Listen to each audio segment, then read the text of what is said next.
भैया। हाँ लक्ष्मण।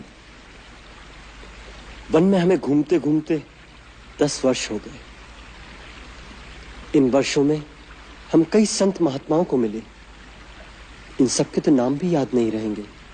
लक्ष्मण, केवल नामों की सूची याद रखने से क्या लाभ? नाम तो केवल एक बाहरी पहचान के लिए होता है। उनके आंतरिक गुणों को ही याद रखना चाहिए।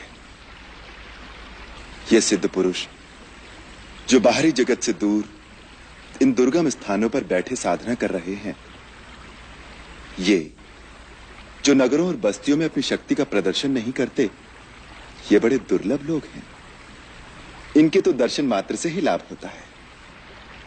केवल दर्शनों से क्या लाभ होता है? सीते, जैसे धूप में केवल बैठने मात्र से ही सूर्य की गर्मी हमारे शरीर में प्रवेश करती है, उसी प्रकार उनके निकट बैठने से उनके आत्मज्ञान, उनकी शक्तियों, उनकी भावनाओं का सूक्ष्म प्रकाश हमारे सूक्ष्म शरीर में प्रवेश करता है। वो बिना कुछ कहे ही बहुत कुछ दे देते हैं। तपोवन के जिस भाग में अब हम प्रवेश कर रहे हैं, वहां एक से एक महान ऋषि होंगे। यदि उनके सत्संग का पूर्ण लाभ उठाना हो तो अपने मन और बुद्धि की खिड़कियां और द्वार खोलकर उनके चरणों में बैठ जाना चाहिए।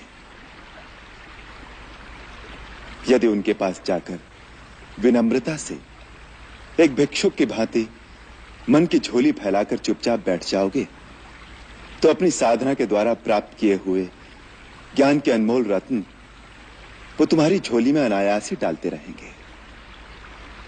लक्ष्मण, जीवन में ऐसे अवसर बड़े भाग्य से मिलते हैं, अन्यथा इन महान विभूतियों के दर्शन बड़े दुर्लभ हैं। सबसे बड़ी शक्ति मन की है, परंतु मन एक चंचल घोड़े की भांति कभी स्थिर नहीं रहता। योग के द्वारा चित्रवृत्तियों का विरोध करके जो मन को काबू कर लेता है, उसका मन सर्वव्यापी आत्मा के अधीन होने से वो संसार की समस्त शक्तियों पर अधिकार पा लेता है। राम, अपने कर्म की अच्छाई और बुराई को हर घड़ी हर क्षण परखते रहना चाहिए। अपने कर्म को परखने के लिए मनुष्य के पास एक ही कसौटी है। वो ये सोचे कि यदि मैं इसी समय मर जाऊं तो मेरा यह कर्म किस गिनती में आएगा। इसलिए यदि कोई भूल हो जाए तो उसे तत्काल सुधार लेना चाहिए। ये कभी ना सोचे कि आज की भूल को कल सुधार लूंगा। कभी कभी काल कल का समय नहीं देता।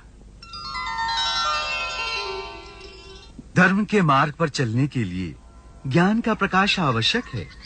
यदि ज्ञान का प्रकाश न हो तो अंधकार पूर्ण मार्ग पर धर्म एक अंधे की भांति भटक सकता है। जहाँ जीवन है वहीं मृत्यु है, जहाँ मंगल है वहीं अमंगल भी साथ खड़ा है। केवल सुख पकड़ने जाओगे तो उसी की छाया में दुख को भी खड़ा पाओगे।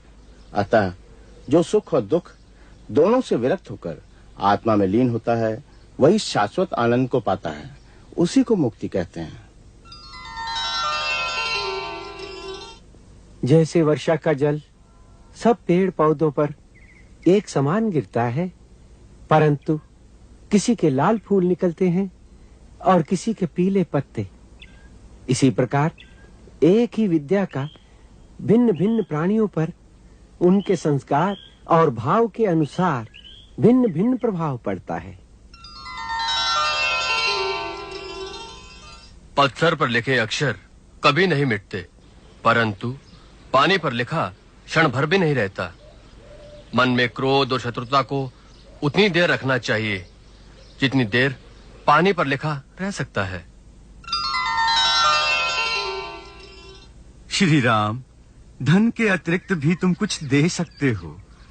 एक मीठा शब्द, एक प्यार भरी मुस्कान, उसका मोल तो धन से भी अधिक है।